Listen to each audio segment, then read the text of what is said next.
Hello दोस्तों, आप कैसे हैं? मैं उम्मीद करता हूं आप बहुत ही अच्छे होंगे।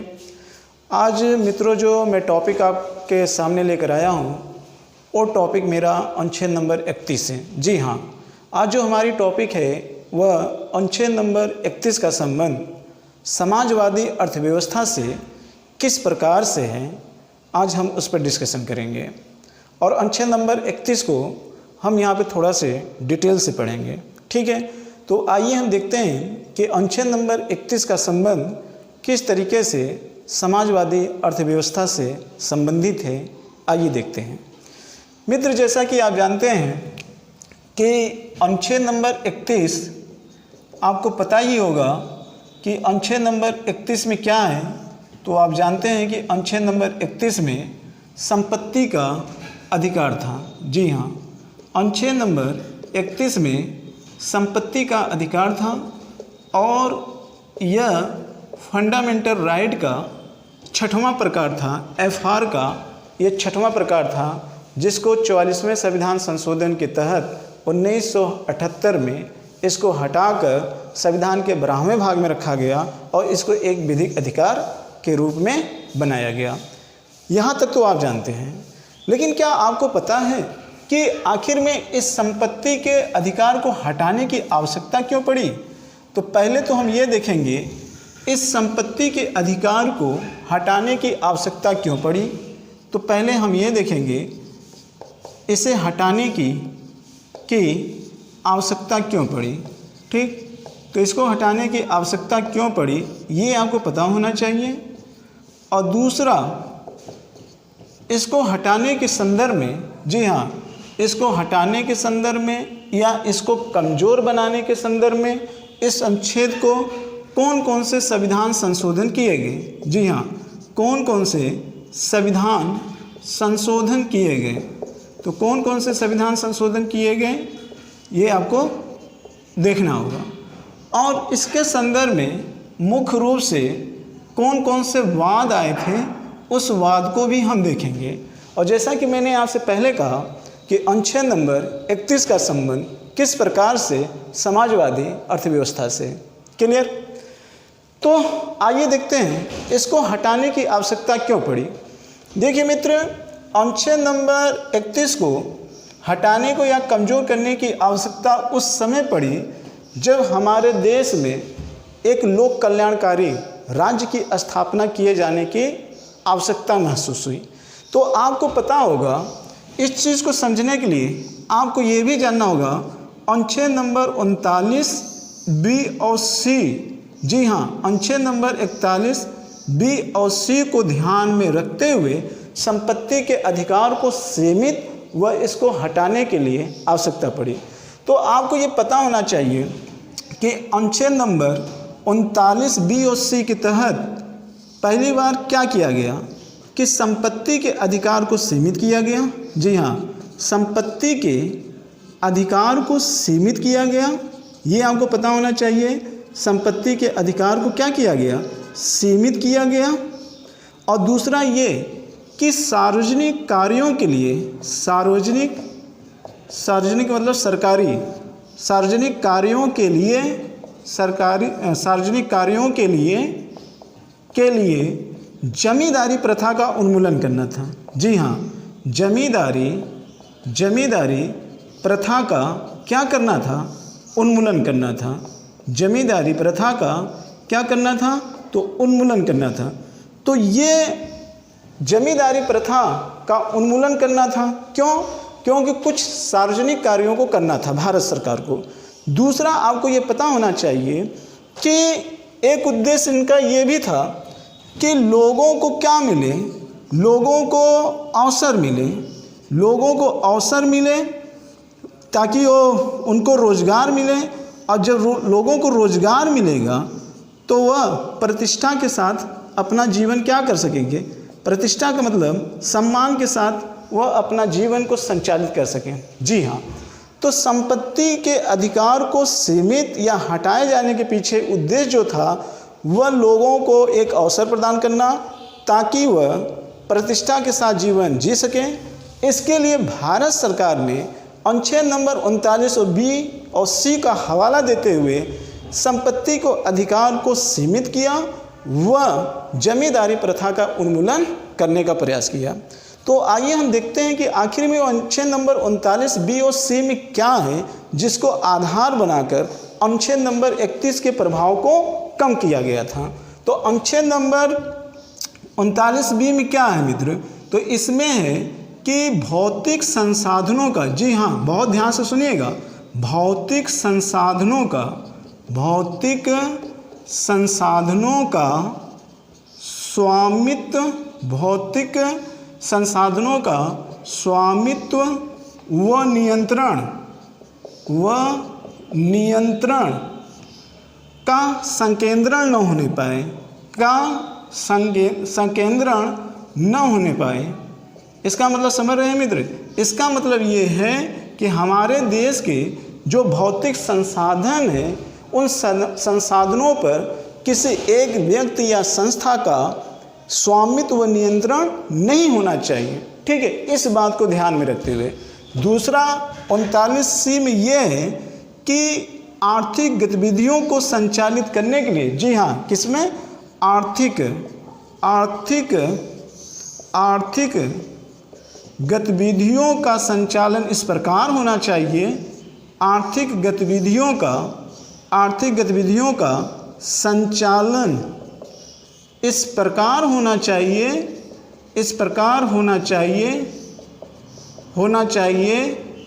चाहिए ताकि अमीरी और गरीबी के बीच की बढ़ती हुई खाई को रोका जा सके और जो खाई बढ़ गई है उसको पाटा जा सके। ठीक है, तो ये अनुच्छेद नंबर 39 बी और सी, ये दो आधार ऐसे बनाए गए जिसके आधार पर संपत्ति अधिकार को शुरुआत में सीमित करने की जरूरत पड़ी। इसके लिए 3 प्रकार के संविधान संशोधन आपको याद करना होगा। अगर देखेंगे तो इम्पोर्टेंट 4 प्रकार के संविधान संशोधन हैं। एक है आपका देखेंगे पहला संविधान संशोधन, जी हाँ पहला संविधान संशोधन ये आपको याद करना होगा, पहला संविधान संशोधन। और इसके अलावा 25वां संविधान संशोधन और फिर 26वां संविधान संशोधन और इसके अलावा 44वां संविधान संशोधन। तो इसका मतलब ये हुआ कि अनुच्छेद नंबर 31 से संबंधित 4 महत्वपूर्ण संविधान संशोधन को आपको ध्यान में रखना होगा। पहले संविधान संशोधन जो हुआ था मित्र, पहला संविधान संशोधन 1951 में हुआ था और इस संविधान संशोधन के तहत 2 आर्टिकल और जोड़े गए जिसको नाम दिया गया 31A और एक नाम दिया गया अनुच्छेद नंबर 31B। तो आपको ध्यान में रखना होगा कि अनुच्छेद नंबर 31A में क्या है और अनुच्छेद नंबर 31B में क्या है। ठीक, तो देखिए अनुच्छेद नंबर 31A में क्या है, तो अनुच्छेद नंबर 31A में इसमें ये कहा गया कि मतलब कुछ संपत्ति, यानी कि इसमें यह कहा गया कि कुछ संपत्ति को क्या किया जाएगा, अनुच्छेद नंबर 31A के तहत कुछ संपत्ति को सीमित कर दिया गया। ठीक है, कुछ संपत्ति को क्या किया गया, सीमित किया गया। और इसमें क्या कहा गया अनुच्छेद नंबर 31B में, तो अनुच्छेद नंबर 31B में 9वीं अनुसूची को रखा गया। बहुत ध्यान से सुनिएगा, अनुच्छेद नंबर 31B में 9वीं अनुसूची को रखा गया और जिसका संबंध किससे है, जिसका संबंध भूमि सुधार से। जिसका संबंध किससे है, तो भूमि सुधार से। तो आपसे कभी कभी पूछा जाता है कि पहला संविधान संशोधन किससे है, तो भूमि सुधार 9वीं अनुसूची और अनुच्छेद नंबर 31B से है। क्लियर। और एक चीज़ यहाँ पर यह भी क्लियर कर दिया गया कि 9वीं अनुसूची को, जी हाँ 9वीं अनुसूची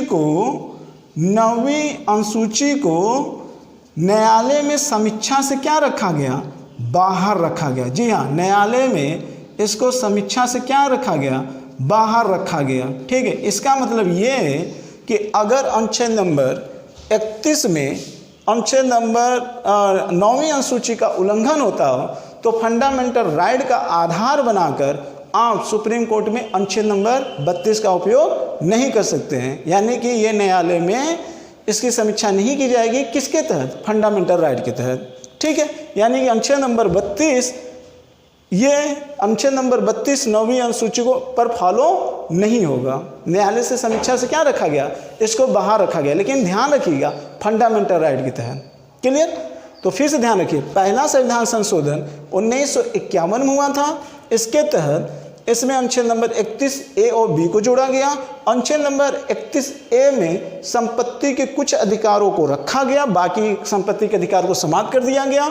अनुच्छेद नंबर 31B का संबंध भूमि सुधार से है, भूमि सुधार से है, ये ध्यान रखिएगा। और इसका उद्देश्य ये था कि यदि भूमि सुधार के लिए जमींदारी प्रथा का उन्मूलन किया जाता है तो कोई जमींदार अनुच्छेद नंबर 32 का उपयोग करते हुए न्यायालय में चुनौती नहीं दे सकता है।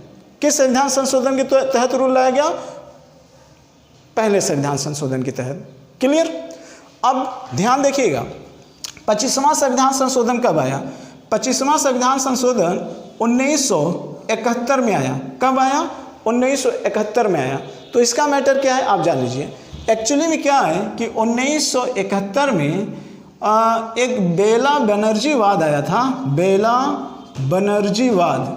बनर्जीवाद ये क्या था, इसमें क्या था? तो बेला बनर्जीवाद में इनकी एक कंपनी थी, इस कंपनी को सरकार ने विलय कर लिया।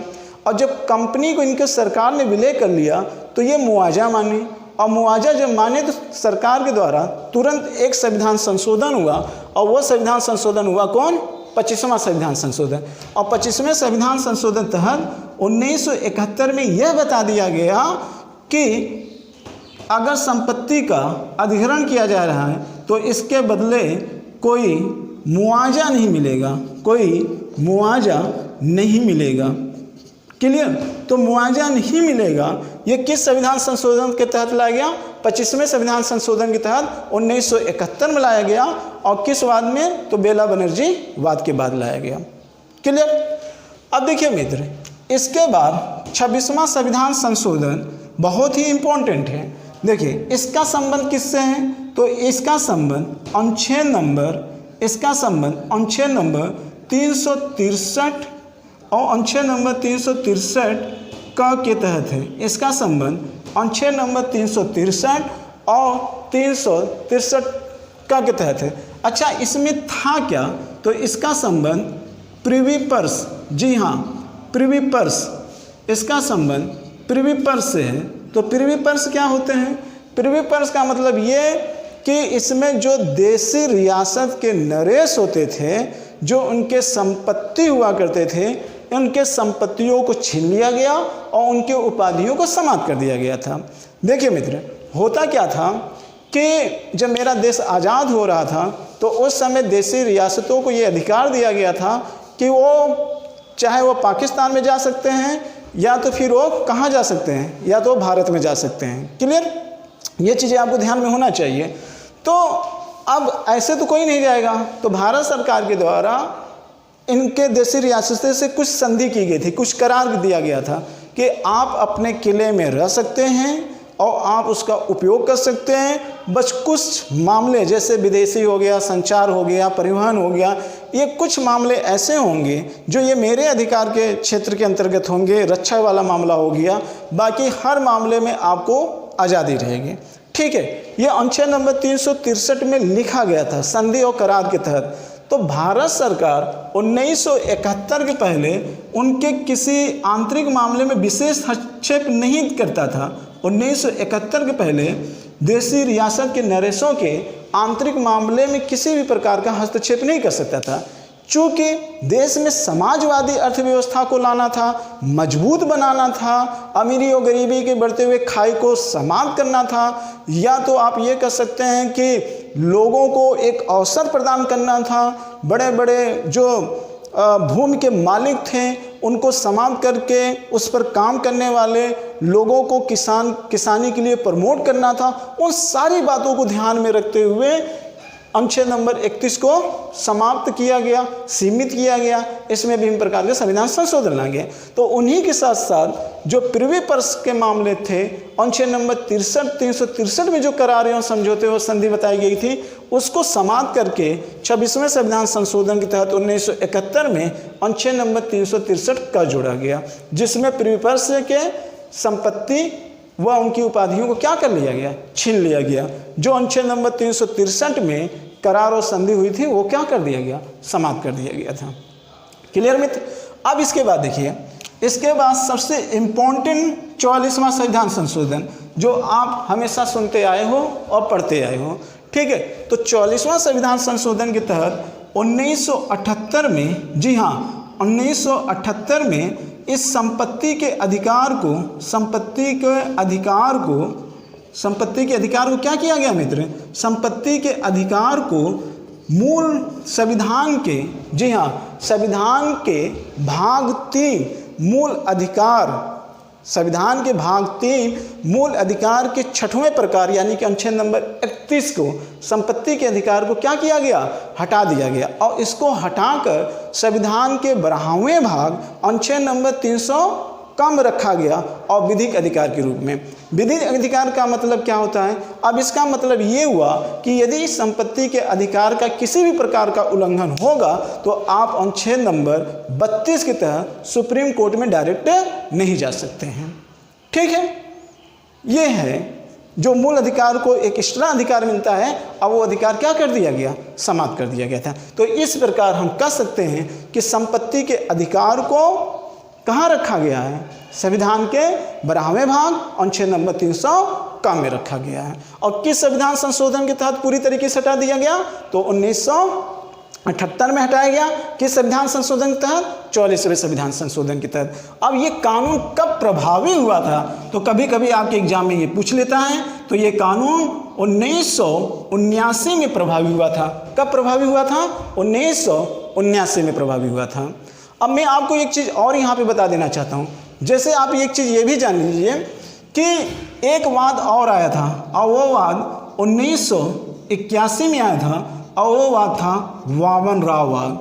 जी हाँ, वामन राव वाद एक आया था और इस वामन राव वाद में ये कहा गया कि 1971 के बाद, जी हाँ 1971 के बाद जो भूमि का अधिग्रहण किया गया था उसके बदले लोगों को मुआवजा मिलना चाहिए। किस वाद में, वामन राव वाद में जो 1981 में आया था, उसमें यह कह दिया गया कि 1971 के बाद, ध्यान रखिएगा 1971 के बाद, न कि 1971 के पहले, ठीक है। उसके बाद जिन लोगों का भूमि अधिग्रहण किया गया था उनको क्या मिलना चाहिए, मुआवजा मिलना चाहिए। तो इस प्रकार आज भी भारत सरकार जो है वह कुछ मामले में मुआवजा देते हैं। जैसे किसानों का ज़मीन का अधिग्रहण कर लिया जाता है तो उनको एक अच्छा मुआवजा दिया जाता है। इसके अलावा जो अल्पसंख्यक वर्ग के लोग भी हैं, अगर उनके भी भूमि का अधिग्रहण किया जाता है तो उनको भी बाजार मूल्य पर क्या मिलता है, मुआवजा मिलता है। ध्यान रखिएगा, जो अल्पसंख्यक वर्ग होते हैं अगर उनके भी भूमि का अधिग्रहण कर लिया जाता है तब भी उनको बाजार मूल्य पर क्या मिलता है, मुआवजा मिला जाता है। तो एक क्वेश्चन ये बन सकता है, क्या संपत्ति के अधिकार को पूरी तरीके से समाप्त कर दिया गया फंडामेंटल राइट से? तो हम ये कर सकते हैं नहीं, क्योंकि मुआवजा देना ही अपने आप में क्या है, एक अवशेष है। यानी कि मूल अधिकार को तो समाप्त कर दिया गया लेकिन अवशेष के रूप में आज भी कहीं ना कहीं संपत्ति का अधिकार एक अवशेष के रूप में क्या है, बना हुआ है। क्लियर। लेकिन ये भी सही है कि कुछ लोग, जैसे कुछ काम ऐसे होते हैं सार्वजनिक कार्य के लिए कि जहां हमको भूमि का अधिग्रहण करना ही पड़ता है, लेकिन ऐसे स्थिति में कुछ लोगों की भूमि छीन जाने के बाद उनके पास कुछ ही नहीं बचता है, तो ऐसे स्थिति में उनको मुआवजा तो चाहिए ही चाहिए। तो ये समाजवादी अर्थव्यवस्था का यहाँ तो उल्लंघन तो है ही नहीं। लेकिन हाँ, पहले था सार्वजनिक कार्यों में करने के लिए, सार्वजनिक कार्यों करने के लिए, परिवहन के निर्माण करने के लिए, सार्वजनिक कंपनियां बनाने के लिए, पुल बनाने के लिए, तमाम प्रकार के इंफ्रास्ट्रक्चर बनाने के लिए हम भूमि अधिग्रहण नहीं कर सकते थे। ठीक है, लोगों को जिनके पास खेत नहीं थे उनको खेत कैसे दिलाया जाए ताकि वो किसान कर सके, उनको रोजगार मिल सके, ये तमाम प्रकार भारत सरकार के सामने चुनौतियाँ थी। तब 39 नंबर बी और सी जो नीति निर्देशक तत्व का भाग है, जिसमें यह बताया गया है कि नीति निर्देशक तत्व क्या है, राज्यों के लिए एक लोक कल्याणकारी राज्य के लिए ये कार्य करता है।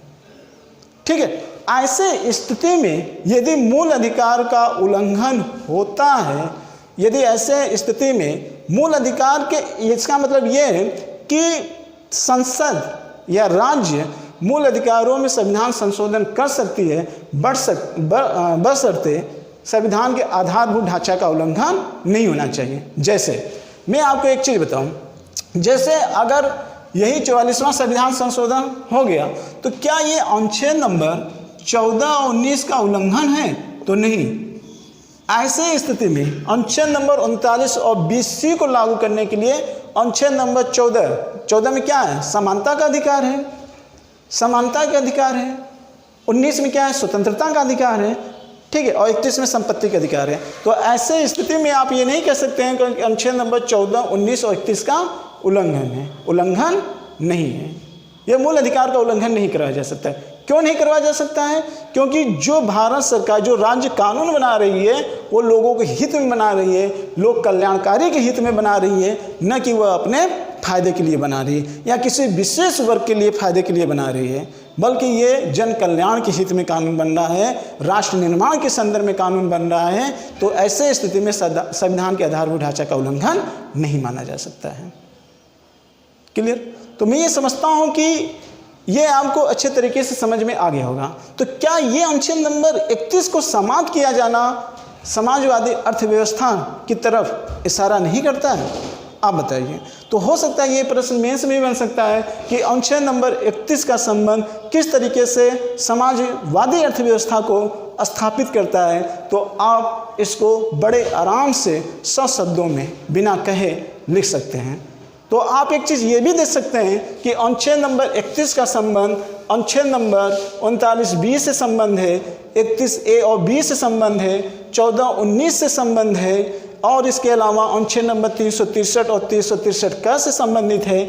और इसके अलावा इसका संबंध पहला संविधान संशोधन, 25वां संविधान संशोधन, 26वां और 44वां संविधान संशोधन से है। क्लियर? तो इससे एक आपका एक मजबूत क्या बन रहा है, यहाँ पर एक मजबूत आपका यहाँ पे कॉन्सेप्ट भी बन रहा है। ठीक है मित्र, तो मैं समझता हूँ कि ये वीडियो आपको अच्छा ही नहीं लगा होगा। ठीक है, अगर अच्छा लगा होगा तो आप कमेंट जरूर करिएगा। तो इसी के साथ अब हम ये वीडियो समाप्त करते हैं। नेक्स्ट टाइम एक नए वीडियो के साथ हम फिर उपस्थित होंगे। इसी के साथ मुझे इजाज़त दीजिए। जय भारत, जय हिंद।